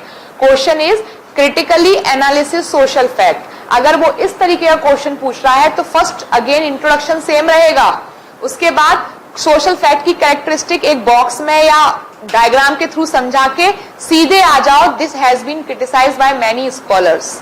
अब आपका मेजर एम क्या होना चाहिए? क्रिटिक्स पे 4 to 5 थिंकर्स नेम क्रिटिक्स के साथ। क्लियर? तो हमने टॉपिक डिस्कस किया, तैयार किया प्रॉपर ब्रीफली। सोशल फैक्ट हमने 300 वर्ड्स का तैयार किया। अब डिमांड ऑफ द क्वेश्चन के अकॉर्डिंग हम उसमें वही चीजें लिखेंगे। अननेसेसरी का हम बम्बार्डिंग बिल्कुल नहीं करेंगे। क्लियर हो गया चीजें? लिखते हैं तो यूपीएससी मार्क्स कट करने के साथ साथ आपकी टाइम भी जा रहा है और आपका स्पेस भी जा रहा है। आप एक आंसर में आपने लिखा ना कि आपको आते हैं तो आपने तो ज्यादा लिख दिया, लेकिन दूसरे आंसर के लिए टाइम कम बच गया कि नहीं? क्योंकि आप एक्स्ट्रा चीजें लिख रहे हो। एक ही आंसर में अगर आप एक्स्ट्रा लिखोगे तो दूसरे आंसर के लिए आपको टाइम नहीं बचेगा। ठीक है, ये प्रॉब्लम।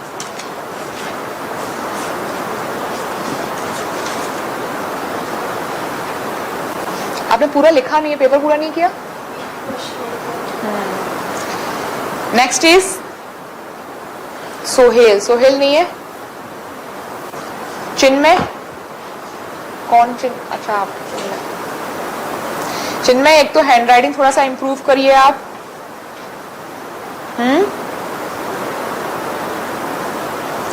और आपके आंसर में सबसे बड़ी जो कमी है, थिंकर के नाम और बुक के नाम नहीं है। It is more like a GS answer.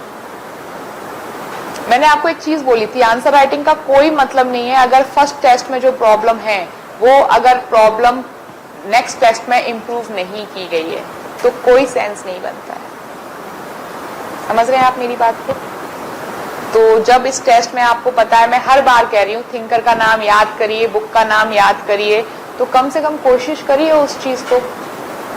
क्यों लेजीनेस दिखा रहे हैं? बिना चार्ट के याद नहीं होगा, कितनी भी कोशिश कर लो नहीं होगा बिना चार्ट के। और चार्ट बनाने में 1 घंटा लगे, 1 घंटा भी नहीं लगेगा अब तो 1 घंटा भी नहीं लगेगा। कोशिश करो बनाने की।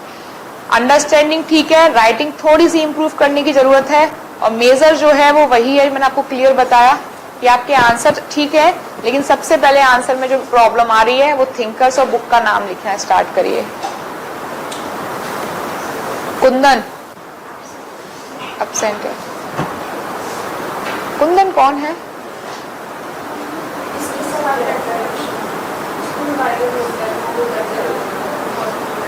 अच्छा ओके, कुंदन सोहेल, और उसका नाम क्या था एक और जो आता था? रोहित। हाँ वही, ओके। वो सेल्फ ही कर रहा था, एक्चुअली सेल्फ ही था उनका। ठीक, तो व्हाट्सएप ग्रुप से भी उनको हटाइएगा। आप है ना ग्रुप पे, आपको पता होगा कौन है, तो उनको हटाइएगा, है ना? क्लियर? कीप डूइंग मतलब अच्छा है answer, keep going like this.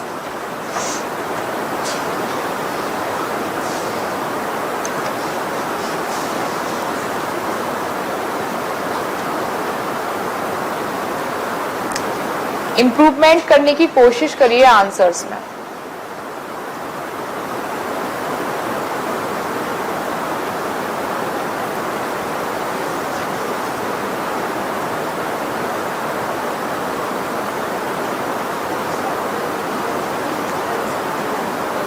मैं रीड कर रही थी उसको, मैं रीड कर रही थी, वो अंडरलाइन जहां हो रहा है, अगर कुछ डाउट होगा तो मैं एक्चुअली क्या, मैं भी भूल जाती हूँ ना चीजें ऊपर से, या तो मैं ऐसे, ये जो चीज है वो तो मैं रीड कर रही हूँ, अगर मैं ये करके राइट लग रही हूँ मतलब कि ये चीज मेरा मोर फोकस ज्यादा अच्छा लिखा हुआ है आपने, और अगर ये करके मैं क्वेश्चन मार्क लगा रही हूँ मतलब ये क्या लिखा है मुझे नहीं समझ में आ रहा, what you are try to tell, वो नहीं।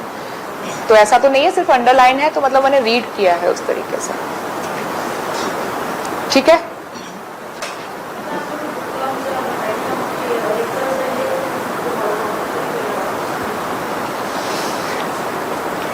प्रांशी कुछ बताएगी, बोलो कौन सी वाली? ब्लू वाली।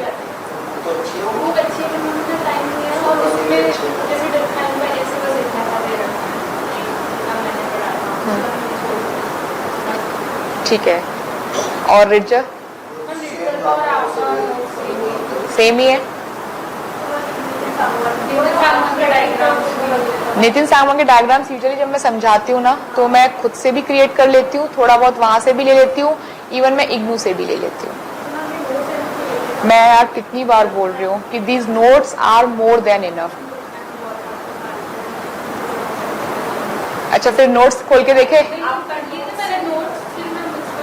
हाँ हाँ, जनरल उसके लिए क्लियर हुआ, क्योंकि मैं आपको एक चीज की श्योरिटी दे रही हूँ, जो मेरे नोट्स हैं उनमें मैं बता देती हूँ आपको, सोर्स बता देती हूँ, मुझे कोई दिक्कत नहीं है। फर्स्ट सोर्स इज आपका blue Haralambos, first source. Second source Ritzer, ठीक है। जैसे कई बार आपको दो लाइन में एग्जाम्पल मिला होगा, रिडजर खोलना, वो एग्जाम्पल, हाँ एग्जाम्पल आपको 3 पेज में डिफाइन होगा, वो 3 पेज पढ़ना बेटर है या 2 पेज में 2 लाइन में समझ लो, वो एग्जाम्पल मैं क्लास में समझा रही हूँ, ठीक है। तो और जनरल चीजें जो कभी पूछी नहीं गई है, लेकिन तब भी फॉर योर रेफरेंस में एक्स्ट्रा चीजें नोट्स में दे देती हूँ। इवन नोट्स में एक चीज और है कि जैसे मैंने आपको कुछ चीजें समझाई, मैंने थिंकर्स के 2-3 पर्सपेक्टिव आपको समझा दिए, क्लास में 4-5 पर्सपेक्टिव समझा दिए। कई बार मैं एक्स्ट्रा नोट्स लिख के आपको 4-5 पर्सपेक्टिव और दे रही हूँ।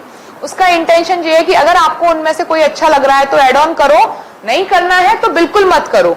Try to understand. आपको लगता है कि नहीं मुझे अपना आंसर में एक थिंकर मैम का ये वाला हटा के या नया थिंकर एक और कर लेती हूँ तो मेरा आंसर किसी दूसरे के आंसर से डिफरेंट हो जाएगा, तो आप बिल्कुल कर सकते हो।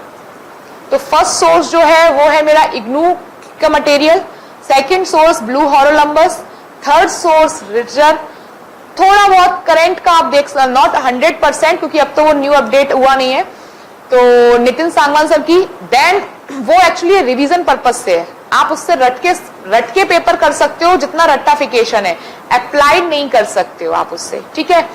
तो वो मतलब बिल्कुल 1-2% ओनली। मेजर जो सोर्स है वो ब्लू हॉरोलम्बस, रिडजर, इग्नू, इसके अलावा कुछ टॉपर्स के हैं वो उसमें एड ऑन है। तो ये मेरे ख्याल से सोर्स, इसके अलावा जैसे आगे और भी यूनिट्स आएंगी, तो किसी में आपकी गुहा करके बुक है, नागला करके बुक है, तो इनसे भी कुछ ये इंडियंस हैं सारी, तो इनसे कुछ एग्जांपल्स मैंने उसमें ऐड ऑन किए हुए हैं। तो आपको टोटल कहीं भी भटकने की जरूरत नहीं है, जो आपको नोट्स मिल रहे हैं। और मैं कोशिश करती हूँ कि मैं आपको जैसे ही टॉपिक खत्म हो, टॉपिक से पहले दे दूंगी, तो आप क्लास नोट्स ना लिखोगे और ना रिवाइज करोगे, है ना। तो जैसे ही खत्म होता है, आज वेबर खत्म हुआ, आपको मिल गए, एक आध में लेट हुआ होगा, अदरवाइज मैक्सिमम में आपको साथ ही साथ मिल रहा है नोट्स। तो हाँ, अपना अंडरस्टैंडिंग पे ज्यादा फोकस कर रहे हैं, तो कोशिश करो ये पढ़ने की। फिर भी अगर आपको लगता है कि भाई मुझे हॉरोलम्बस पढ़नी है, तो ब्लू हॉरोलम्बस कवर टू कवर बिल्कुल नहीं पढ़नी। आपने डरखाइम, मैडम ने बता ही चुकी है कि डरखाइम देख के कुछ समझ नहीं आया तो मैं नोट्स पे वापस आ गई, तो वही चीज है। लेकिन क्रॉनिकल जो है एक स्टूडेंट ने लिखी हुई है, क्रॉनिकल आंसर्स आप मैंने इन्होंने ही लिखा हुआ है आंसर्स, तो क्रॉनिकल के आंसर्स मत देखिए, वो आंसर एक इंडिविजुअल का पर्सपेक्टिव है। देखना है तो एक, हाँ, वर्ड लिमिट भी क्रॉस हो रही है। क्रॉनिकल एक आपके लिए जनरल फॉर्मेट, आंसर का फॉर्मेट कैसा होना चाहिए वो है, तो आंसर्स मत देखिए वहां से। आंसर की जगह अगर ऐसे देख के करोगे तो काम कैसे चलेगा। आप अपनी खुद की अप्रोच बनाना कब स्टार्ट करोगे, तो खुद की अप्रोच बनाना स्टार्ट करिए आप। देखो कितनी डिटेल्ड एनालिसिस कर रखी है, ये सबके साथ है ना। तो डिटेल इसको इस तरीके से आप कर सकते हैं। तो बुकों के पीछे मत भागो। मैं फिर एक चीज कह रही हूँ, ऑप्शनल में हमें पीएचडी नहीं करना है, तो पीएचडी नहीं, हमें सिर्फ पेपर निकालना है। 500 नंबर हमें पेपर का है और किसी चीज का नहीं है, तो अननेसेसरी अपना टाइम बर्बाद मत करें इधर उधर ढूंढ के। जो टाइम आप बुकों को ढूंढने में उसमें लगा रहे हैं, उससे अच्छा है कि आप अपने नोट्स को रिवाइज करें, लर्न करें, अंडरलाइन करें, उससे शॉर्ट नोट्स बनाएं, एक एक पेज में शॉर्ट नोट बनाएं, ठीक है। और जहां भी दिक्कत आ रही है नोट्स बनाने में, after the class you can meet me, simple सी बात है। मैं और इससे ज्यादा हेल्प क्या कर सकती हूँ, ठीक है। हाँ,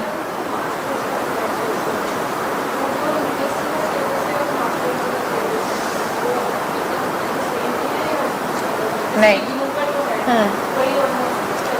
नहीं, मास्टर्स में सिलेबस ज्यादा है। सोशियोलॉजी से अगर आप मास्टर्स कर रहे हो तो उसमें सिलेबस ज्यादा है, यूपीएससी का सिलेबस कम है। जैसे इसमें आपने अगस्त फॉर्म हम बहुत डिटेल एनालिसिस नहीं किया, मैलिनोस की नहीं पढ़ा हमने AR ब्राउन, रेडिक्लिफ ब्राउन नहीं किया हमने डिटेल एनालिसिस, तो ये हम डिटेल में नहीं पढ़ रहे हैं, राइट।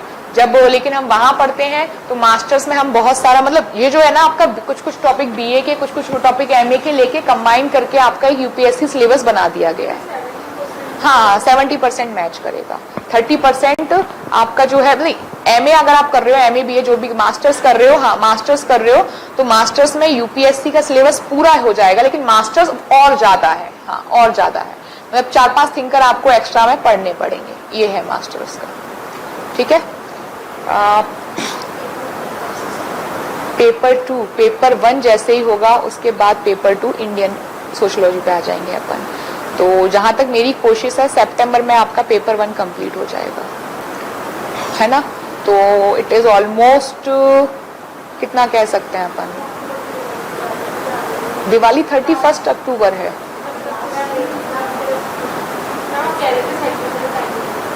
सेकंड पेपर में टाइम आपका हार्डली 25 क्लासेस, सेकंड पेपर,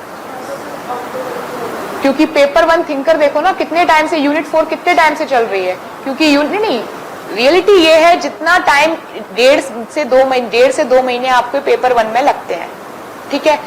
मतलब 1 महीने से ज्यादा लगेगा पेपर 1 में, जिसमें 25 दिन अप्रोक्सीमेट मान के चलो सिर्फ और सिर्फ यूनिट 4, वही क्रक्स है। हर जगह देखो ना आप, यूनिट 6 पढ़ी, 6 में किस चीज को बार बार पढ़ रहे थे हम, थिंकर, हाँ 6 में कौन से थिंकर, यही कार्ल मार्क्स, यही सब पढ़ रहे थे, इन्हीं का रिपीटेशन और यूज है हर जगह। अब हमारा यूनिट इजीली होता चला जाएगा, कोई लोड नहीं आएगा, है ना। तो मेरी कोशिश है कि सितंबर में मैं कंप्लीट कर लूं आपका ये, हर हालत में आपका ये कंप्लीट करूं पेपर 1, ठीक है। और पेपर 2 फिर मैं, और पेपर 2 के लिए आपका अक्टूबर के फर्स्ट वीक में स्टार्ट हो जाएगा पेपर 2। आई ट्राई कि पेपर 2 अक्टूबर में खत्म हो जाए। इफ इन केस अगर कुछ बचता भी है तो वो दिवाली के बाद हार्डली 1 वीक की क्लास लगेगी। तो माय बेस्ट थिंग, मतलब माय बेस्ट प्रैक्टिस ये रहेगी, कोशिश कि मैं आपका सिलेबस अक्टूबर बिफोर दिवाली खत्म कर दूं। थोड़ा बहुत अगर बचता है 1 आध यूनिट, हाँ जल्दी कुछ नहीं है, मुझे भी जल्दी नहीं है और आई थिंक आपको भी नहीं है। आपका सिलेबस टाइम पे हो रहा है, इंक्लूडिंग आपकी आंसर राइटिंग हो रही है, तो इस चीज पे आप बिल्कुल फ्री रहिए, रिलैक्स रहिए, ठीक है। मैंने आपसे मांगा था 3 मंथ्स, पूरा आपका ऑलमोस्ट अगस्त क्लास नहीं लगा है, 25 डेज क्लासेस नहीं लगी हैं, आप 24 डेज, राइट, वो क्लासेस नहीं लगी हैं। बाकी उसके बाद आप देखो किस दिन स्टार्ट हुआ था बैच, 23 अगस्त, 8 जुलाई।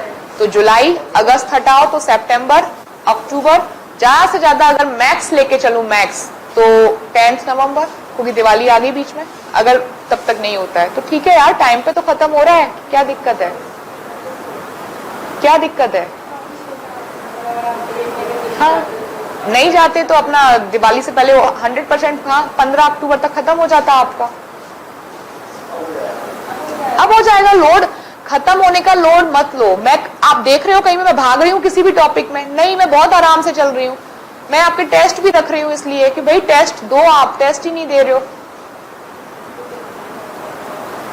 हाँ मतलब दो, आराम से दो, कोई दिक्कत नहीं है, लेकिन दो कम से कम खुद की क्लैरिटी होती जाए। साथ ही साथ मैं इसलिए लेती हूँ क्योंकि यूनिट हुई है, 2-3 दिन के बाद टेस्ट हो रहा है, तो कम से कम ये है कि रिकॉल, डाउट जो भी होगा वो सब क्लियर हो जाएगा। ठीक है, अभी हमारे पास 2 टेस्ट के डिस्कशन और बचे हैं, unit first and Talcott Parson और मीड, ये 2 के और बचे हुए हैं। ठीक है, आज इतना ही रखते हैं, थोड़ा सा तबीयत का है। बाकी कल से अपना फिर से अपन फ्लो में पूरी एनर्जी के साथ बैठेंगे और अपन स्टार्ट करेंगे यूनिट 6 स्ट्रेटिफिकेशन एंड मोबिलिटी। ठीक है, थैंक यू। मैं घर शिफ्ट कर रही थी, राजापाक, आई लिव इन राजापाक, तो I was living in on rent. तो बेसिकली जो लैंडलॉर्ड थे उन्होंने सेल कर दिया था घर, तो नए लैंडलॉर्ड वो खुद शिफ्ट होने आ रहे थे वहां पर, तो मुझे वहां से शिफ्ट करके पहले फ्लैट ढूंढा, तो वो सब बहुत मुश्किल हो। भोपाल से हूँ, फिर मैं दिल्ली रही प्रिपरेशन टाइम पे, तो 10 इयर्स एक्सपीरियंस ऑफ यूपीएससी, अब 10 हो गया है, 11 10 एंड हाफ हो गया एक्चुअली। तो ये है सारा scene. 3 years of teaching experience, और उस 3 इयर्स तो कम्प्लीटली टीचिंग एक्सपीरियंस, उससे पहले ऑन ऑफ चलता था, and total preparation and all मिला के 10 and half years of UPSC experience. इसलिए तो आंसर राइटिंग में इतना अच्छा गाइड कर पाती हूँ आप लोगों को, जीएस में एंड नहीं, राजापाक पास ही है, इट्स जस्ट 4 किलोमीटर। हाँ, तो कोई दिक्कत नहीं आती, ट्रैवलिंग भी इजी है, रूट भी ठीक है, तो कोई प्रॉब्लम नहीं है सच। ठीक है, थैंक यू।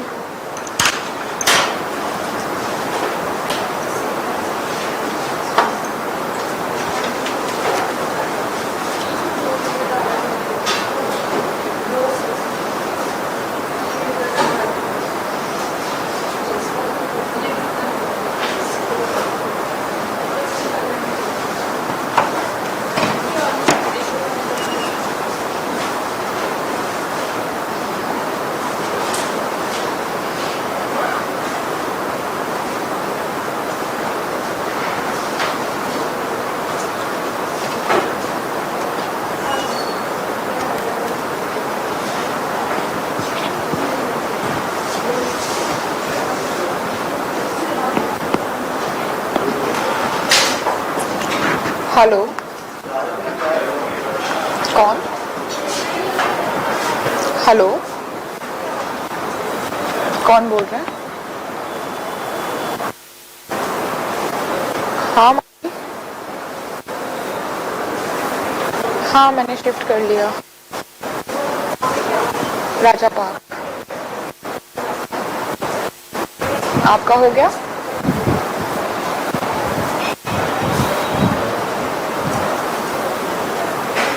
अच्छा, नहीं आपने तो कर लिया ना वैसे। Okay okay.